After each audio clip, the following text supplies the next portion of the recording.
Welcome to the Own Your Best Life podcast. I'm May Emson, your host, leadership and mindset coach. Here, we talk all things spiritual, mindset, business, leadership, and wellness for the modern seeker who wants to align their life with purpose and inspiration. We'll cover career changes, stress management, meditation, energy, intuition, and more. Each episode holds spiritual and practical tools to help you live a life of your wildest dreams without getting burnt out along the way. Ready to live a life on your own terms?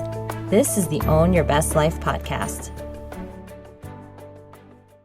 Welcome, friends, to episode number 125 of the Own Your Best Life podcast. When you spend so much time thinking about who you are at work and working, it is often hard to pinpoint exactly what life looks like for you outside of work. Is it your never-ending to-do list of chores or places to go and see? Is this really what life is about? Work and non-work just streaming into months, days, and years. If you feel like you're getting lost in the many roles that you play, today's podcast is for you. We will talk about why it's important to figure out who you are outside of your work. I remember when I came up with the phrase that you might hear me say, my philosophy, which is that you are your most important work. It was in a journal entry while I was on a retreat in the Berkshires in Massachusetts. And I remember that something had clicked for me in that moment.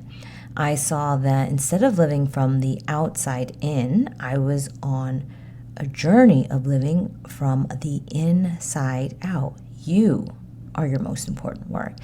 And it seems odd to me now that I so closely identified with work for so long, but it was the case. And I thought of myself as a spiritual person, someone who knew that there was more outside of work, but knowing isn't the same as doing. And when you really get into it, I didn't really spend much time outside of work thinking about or understanding who I was, what I liked, what I disliked, unless it was at a superficial level. And it wasn't as much about discovering personal preferences as it was about getting to the core of what I was innately curious about and what brought meaning to my life. I had what felt like more generic answers, or really no answers at all, to questions like, what is my purpose, or what brings me meaning? So I started trying to figure out through the road of self-development, through coaching, through my spiritual practices. And it started with small things like how to spend my spare time, what I wanted to eat, and where I wanted to go.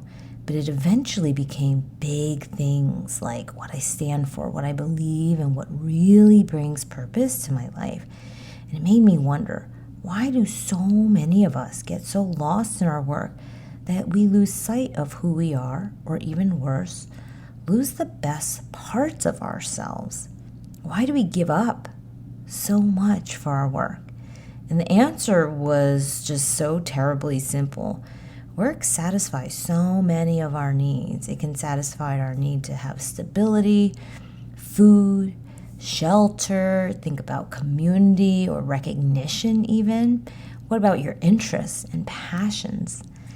What else do you need when you have so many of these organizational engines and structures just fueling our entire world?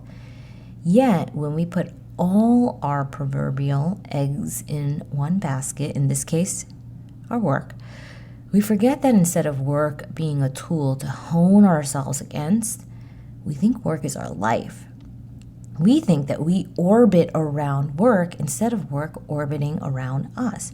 And who you put at the center of your story matters. When you think that everything starts and ends with work, a failed launch or a rejection becomes much more than a situation that didn't go as you planned. It becomes you. You take on all of the glory of the wins and accomplishments to mean that you did a great job. You are so good at what you do. Yet you will also take on the failures to mean this, that you didn't do a great job. You're not good at what you do. You're not good.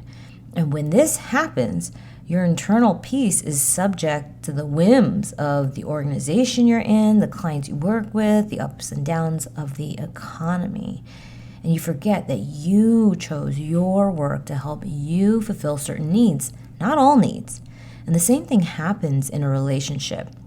We pick a partner, we want them to be everything to us, we want them to be our cheerleader, our lover, our friend, and our coach, and we know through experience that it doesn't work well when we need other people to make us feel happy in every single way. It's our job to feel our feelings, not theirs, which is a whole podcast that we can get into separately. And what happens if you don't work? What happens when your job changes? Does your happiness and satisfaction also change? Often it does. And people often go into depression when work isn't going well. They'll see disease start to manifest from stress, and they'll feel this sense of listlessness or maybe even boredom if they're not working. And work is so tied to their internal barometers of stress, happiness, worth, satisfaction, that it feels impossible to see themselves outside of their work. Who are you when you are not working? Are you someone who watches Netflix, someone who goes on a run, someone who plays with their kids? It may seem strange that we even ask this because you might have so little spare time outside of work. And it might even seem like you're asking too much to say that I am someone outside of my work, when even outside of your work, you have so many other demands that are placed upon you. But it is critical to uncover who you are when you're not working and when you're not doing. And it makes life so much easier when you have a strong internal compass, when you have a North Star. This is often what we think about when we say spirituality, not religion. Although if you want spirituality to mean religion for yourself, and it does mean that for you, it can. But spirituality is saying that I know who I am, and my purpose isn't only fulfilled in my work. Work might be a big part of who I am in this lifetime, but it is not the only part. It is not even the biggest part. I know many of you, your jaws have dropped. How could it not be the biggest part? We spend so much of our time working. But it's true. And I know for you that it is a stretch to start to see your work as tiny and insignificant when you've spent your entire life building your career.